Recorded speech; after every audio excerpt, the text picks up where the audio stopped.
उसको कुछ बोलना नहीं साहब, वो बहुत डरेली है। लेकिन हुआ क्या? कहाँ गई थी वो?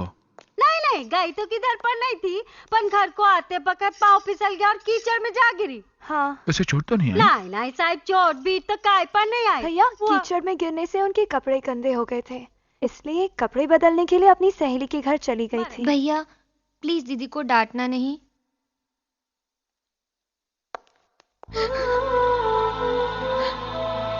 आशा? भैया भैया भैया। अरे ए, अरे ए, सुन, उठो। अरे रो क्यों रही है? सहेली के घर गई थी ना, तो क्या हुआ? मैं कोई पागल तो नहीं कि किसी भी बात पर डांट दूं। रात बहुत हो चुकी थी और तू घर नहीं आई, इसलिए घबरा गया था। चल रोना बंद। अरे तुझे तो तेज बुखार है, मैं अभी डॉक्टर को बुला कर आता हूं। नहीं भैया नहीं, आप डॉक्टर के पास मत जाओ, मेरे पास बैठ जाओ। मैं बिल्कुल ठीक हो जाऊंगी भैया, मैं बिल्कुल ठीक हो जाऊंगी। हाँ तू रोना मत। आजा आजा, चल चल। राणा साहब देखिए, मैं आशा के बारे में आपसे कुछ बात करना चाहता हूं। आशा के बारे में कहिए। वो क्या है कि बात कुछ ऐसी है कि फोन पर नहीं बता सकता। मुनासिब होगा आप हमारे घर आ जाएं। जरूर। क्या कहूं, कुछ समझ में नहीं आ रहा है। ये ऐसे हो जाएगा मैंने सोचा भी नहीं था। चाहता तो ये बात मैं छुपा भी सकता था, मगर मैं आपको अंधेरे में नहीं रखना चाहता। अपनी पत्नी की अचानक हुई मौत के गम में मैं अक्सर शराब पीने लग गया। आज आशा ट्यूशन लेकर घर वापस चली गई तो मैंने शराब पीना शुरू कर दिया, मगर थोड़ी ही देर में आशा भागती हुई डरी सहमी सी अचानक वापस आ गई।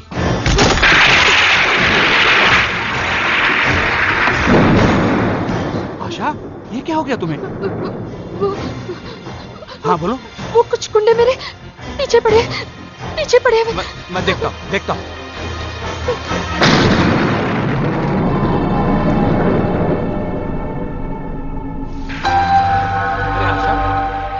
आशा बाहर तो कोई भी नहीं है। तुम एक काम करो, अंदर अलमारी में मेरी पत्नी के कुछ कपड़े पड़े हुए हैं, जाकर बदल लो। डरो मत, मैं तुम्हें घर छोड़कर आऊंगा। जाओ। हाँ।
प्रोफेसर से मिलके आ रहा हूं।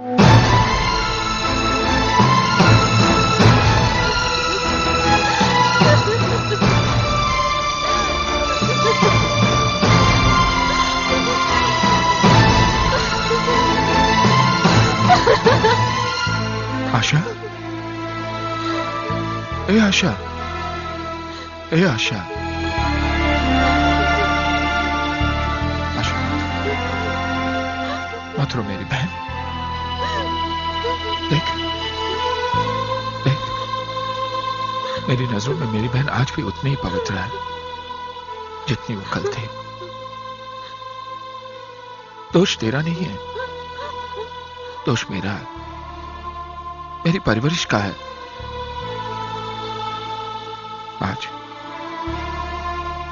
आज महसूस हुआ कि भाई कभी मां बाप की जगह नहीं ले सकता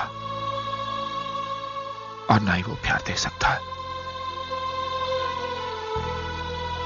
आज अगर मां जिंदा होती तो कब की तेरी शादी हो चुकी होती, लेकिन मैं अच्छे रिश्तों की तलाश में बार बार तेरी शादी टालता रहा।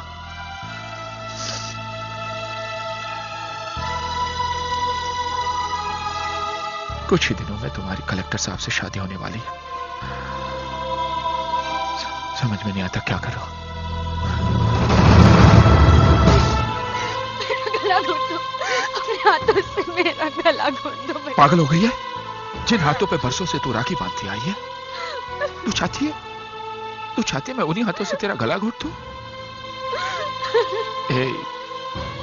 ए आशा, मत रो रे, मत रो।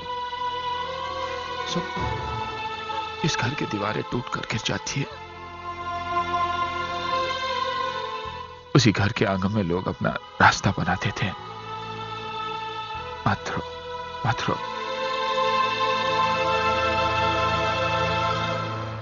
भैया, मेरी शादी कलेक्टर के बजाय प्रोफेसर साहब से कर दीजिए।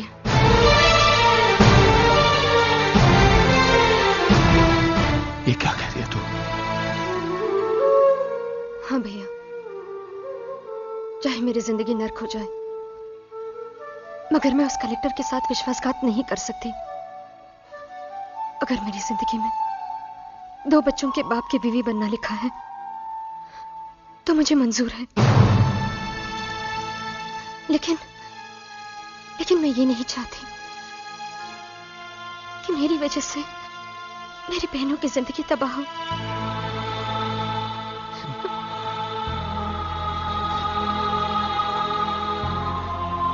आज तक तुझे फख्र था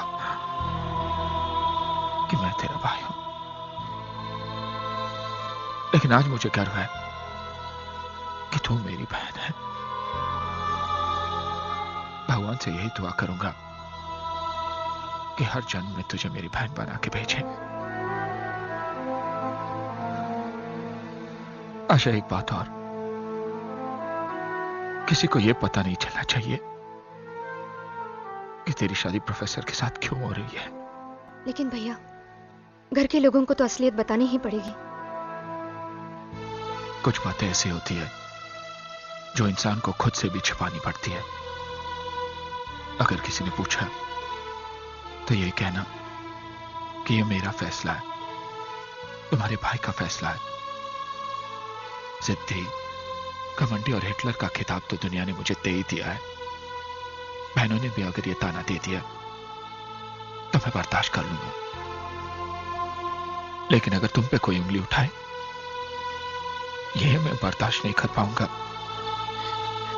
भैया, मत रो। भैया,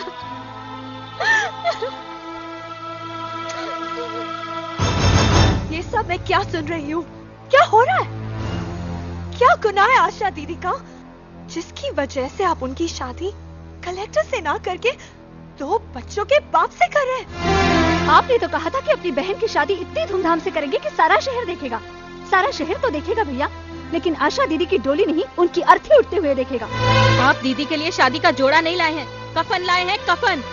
कल जब वो आपके सामने आएगी तो ऐसा लगेगा जैसे एक जिंदा लाश आ रही है। कल और आज के बीच में ऐसा क्या हो गया हा? जो दीदी से सौतेला सलूक करने लगे?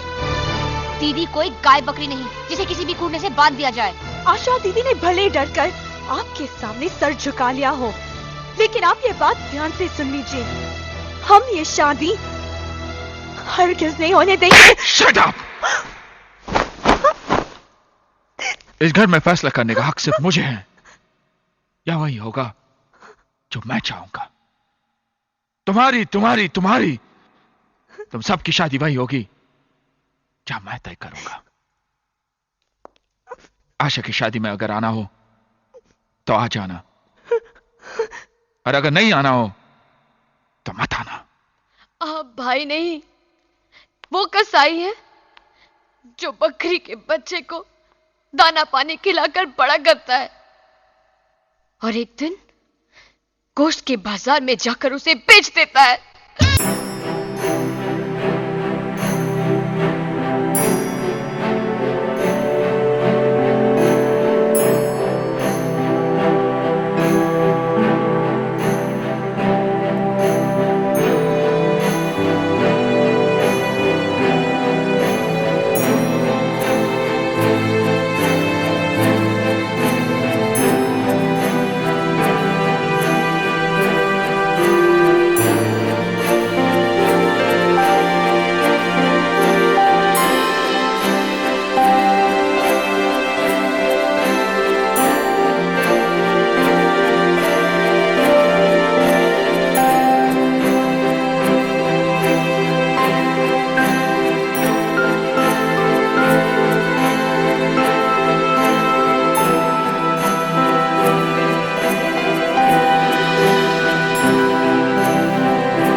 सीता भाई, हाँ साहब, कहाँ हैं सब लोग?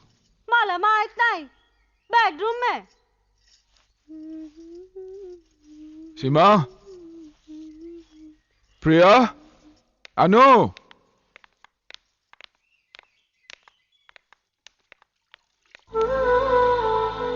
शादी तो बाद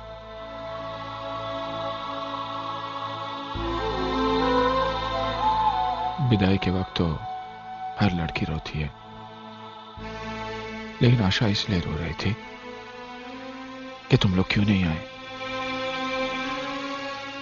खैर, मैंने तो समझा दिया। कहने लगी मैंने सीमा पर हाथ उठाकर अच्छा नहीं किया, घर जाकर माफी मांग लो। कहाँ है वो? सीमा कहाँ है? अनु,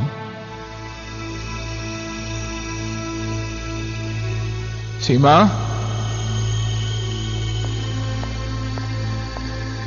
सीमा, सीमा।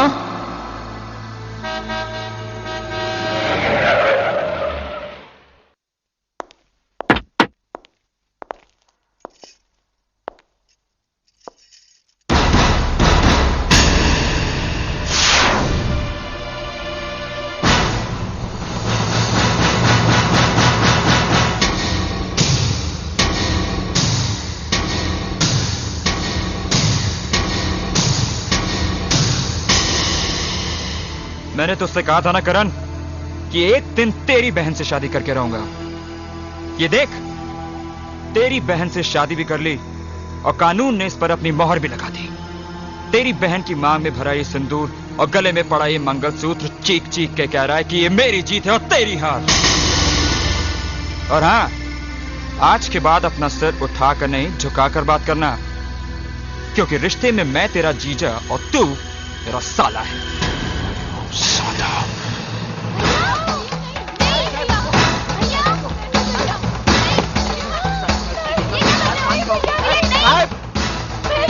बेटा। काट के रख दूंगा तुझे साले, धड़ से अलग कर दूंगा तेरे सर को। समझता क्या है तू अपने आप को? मिस्टर करण, राज मेरा पति है और इन तक पहुंचने के लिए तुम्हें मेरी लाश पर से गुजरना होगा। क्यों मार दोगे तुम इन्हें? क्या सिर्फ इसलिए कि उन्होंने मेरी मांग में अपने प्यार का सिंदूर भर दिया? क्या इसलिए कि उन्होंने प्यार किया तो निभाकर दिखाया? हाँ, तुम्हें इनकी जान लेने के बजाय इनके पैर छूने चाहिए। इन्होंने तुम्हारी बहन की जिंदगी संवार दी, वरना तुम तो मेरी मांग में सिंदूर के बजाय राख भर देते। भैया भैया कहते हैं, हमारी जबान कभी थकती नहीं थी। हमने तुम्हें अपना भाई नहीं, अपना भगवान समझा था, लेकिन तुमने तो ये साबित कर दिया कि तुम अपनी बहनों के लिए भगवान नहीं, शैतान और शैतान।